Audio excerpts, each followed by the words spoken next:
जहां एक तरफ अननोन मैन ने फिर से पन्नू के लिए क्या मुश्किलें खड़ी कर दी है, तो वहीं दूसरी तरफ अब फिलिस्तीन ने भारत से गुहार लगाया है। जियोपॉलिटिक्स में बहुत कुछ चल रहा है, हमेशा की तरह जानने को मिलेगा बहुत कुछ। आइए जानते हैं इन खबरों को विस्तार से। कनाडा के ओकविले में गुरुवार की रात घर में लगी आग रहस्य बन गई है। इस आग में कई हाई एंड स्पोर्ट्स कारों को नुकसान हुआ है। अनुमानित नुकसान $5 लाख से भी ज्यादा है। ये घर इसलिए भी चर्चा में है क्योंकि यह खालिस्तान समर्थक आतंकी गुरपतवंत सिंह पन्नू के आवास के करीब है। आग लगने वाले घर से सभी को सुरक्षित बाहर निकाल लिया गया है। स्थानीय मीडिया के मुताबिक पैरामेडिक्स ने 2 व्यक्तियों को ज्यादा धुआं सूंघ लेने पर चिकित्सा सहायता दी। कुछ दिन पहले ही आतंकी पन्नू ने अमेरिका में हिंदू संगठनों के खिलाफ धमकियां जारी की थी। विशेष रूप से नासाउ कोलिजियन में 22 सितंबर को पीएम मोदी के शामिल होने को लेकर 2 मिनट के वीडियो में पन्नू ने कहा था, नरेंद्र मोदी टारगेट है। पन्नू खुलेआम भारतीयों और भारत के प्रधानमंत्री को धमकी देता है और अमेरिका इसके खिलाफ कोई कार्रवाई नहीं करता है। पन्नू ओकविले में रहने वाला एक कनाडाई वकील है। मुख्य रूप से ये अमेरिका में प्रैक्टिस करता है। आग के कारण पन्नू के घर को किसी भी तरह का नुकसान नहीं हुआ है। आग लगने के कारणों की जाँच कर रहे स्थानीय अधिकारी सभी एंगल से देख रहे हैं। एक संभावना ये भी जताई जा रही है कि आग घर में जानबूझकर लगाई गई है और गलत घर को निशाना बनाया गया था। पीएम मोदी की अमेरिका यात्रा को देखते हुए भारत विरोधी ताकतें इकट्ठा होने लगी हैं। पन्नू इस कोशिश में है कि पीएम मोदी का सम्मान करने वाले हर संगठन और व्यक्ति की जांच की जाए और मुकदमा चले। पन्नू की कथित हत्या की साजिश के मामले में भारत और अमेरिका के बीच पहले से ही तनाव है। अमेरिका का दावा है कि भारत से जुड़े एक अधिकारी ने पन्नू की हत्या की साजिश रची। अभी इस मामले में या तो नया मोड़ आ रहा है या पन्नू जानबूझकर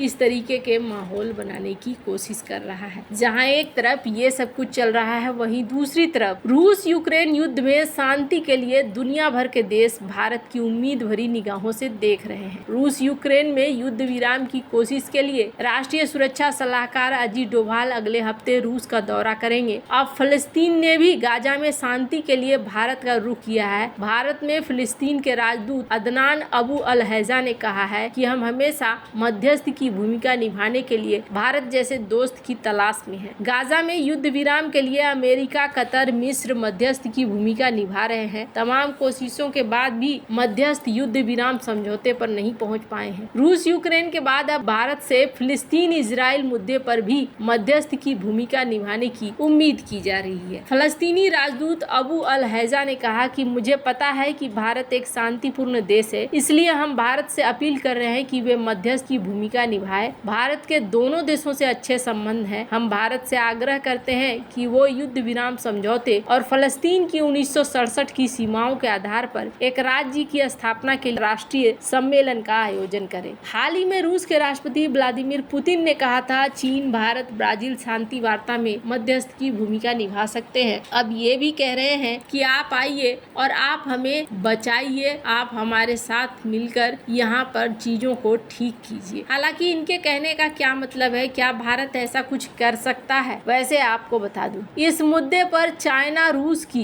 रूस और गाजा का सीज फायर, इन 3 मुद्दों को लेकर MI6 और CIA के चीफ लगातार डिस्कशन कर रहे हैं। यानी कि ब्रिटिश और अमेरिकन खुफिया एजेंसी लगातार डिस्कस कर रही है कि इस मामले को कैसे हल किया जाए। अब इस मामले में ये चाह रहे हैं भारत की एंट्री, जबकि यहाँ इजराइल का ये कहना है कि हमास का सप्लाई लाइन है फिलाडेल्फी कॉरिडोर, जिसे हम छोड़ेंगे नहीं। और हमास का कहना है कि हम भी यहाँ पर इस इलाके में फ्री रहना चाहते हैं। अब भारत और इजराइल के बीच में बहुत ही बढ़िया संबंध है। अगर बात करें डिफेंस को लेकर, तो डिफेंस को लेकर भी बहुत अच्छे संबंध है। स्क्रीन पर एक आर्टिकल देखिए। आजकल इजराइल भारत को वैसी टेक्नोलॉजी दे रहा है जो टेक्नोलॉजी भारत को ड्रोन अटैक से बचाएगा। हाल फिलहाल में बहुत बड़ी समस्या आई है कि चाइना पाकिस्तान के बॉर्डर पर ड्रोन की एक्टिविटीज बहुत ज्यादा देखी जा रही है। इस सेक्टर में अब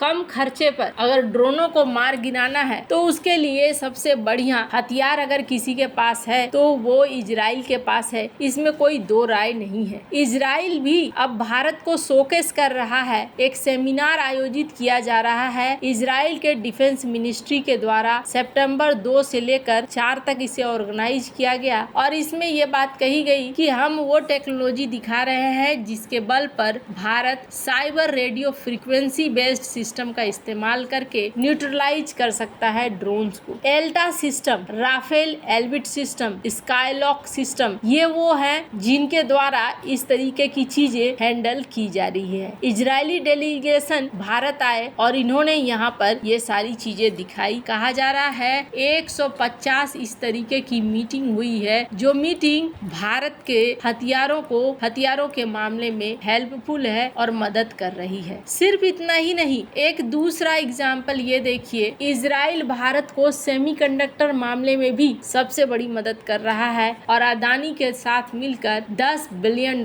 का चिप प्रोजेक्ट शुरू कर रहा है। आने वाले समय में सबसे ज्यादा मांग होने वाली है सेमीकंडक्टर की। दुनिया में सेमीकंडक्टर एक बहुत बड़ी चीज होने वाली है, ये सभी को पता है। जो इस क्षेत्र में आगे निकल गया उसका ही आने वाले समय में टेक्नोलॉजी पर भी अधिकार रहेगा। चाहे घर के रिमोट चलाने हो या फिर टीवी चलानी हो या मिसाइल दागना हो, हर सेक्टर में ये बहुत बड़ा रोल अदा करने वाले हैं। यही वजह है कि इस सेक्टर में भारत का आगे बढ़ना बहुत जरूरी है। अब तक भारत फिर भी काफी पीछे रह चुका है, अब जाकर भारत इस क्षेत्र में आगे बढ़ रहा है। इजराइल ने और भी कई मौकों पर भारत की मदद करी है। ऐसे में इजराइल और फिलिस्तीन के बीच क्या भारत आ पाएगा? आपको बता दूं सबसे बड़ी समस्या क्या है, दोनों ही देश अपने अपने मांग पर अड़े पड़े हैं। और दूसरी बड़ी चीज ये है कि इजराइल ये सोचता है कि एक बार में ही हमास के पूरे अस्तित्व को खत्म कर दिया जाए। अगर ऐसा नहीं होता है तो फिर कल को